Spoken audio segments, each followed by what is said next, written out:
স্ত্রীর বাচ্চা হবে, আমেরিকাতে নিয়ম হলো রোগীকে হাসপাতালে দিয়া চলে যাবে, বাচ্চা হবে, বাঁচলে বাঁচলো, সবকিছু ওরা কমপ্লিট করে আপনাকে 2 দিন 3 দিন পরে ফোন দিবে, আপনি এসে নিয়ে যাবেন।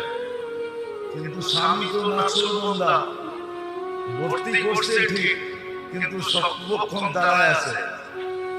সবাই জিজ্ঞেস করছে তুই দাঁড়ায় আছিস কেন? তোর বুঝেছে বল, তোর শরীরের একটা অঙ্গ অর্ধেক যদি কোথাও থাকে তাহলে আর অর্ধেক ওর সাথে থাকবে না পৃথক থাকবে? বলছে শরীর তো একটা, এটাকে তো অর্ধেক করা যায় না। তো বলে এ তো আমার অর্ধাঙ্গনি, আমি ওর থেকে পৃথক থাকি কি করে? ও তো 10 মাস কষ্ট করলো আমার বাচ্চার জন্য, আমি ওর জন্য 2 দিন কষ্ট করতে পারবো না? এই স্বামী স্ত্রী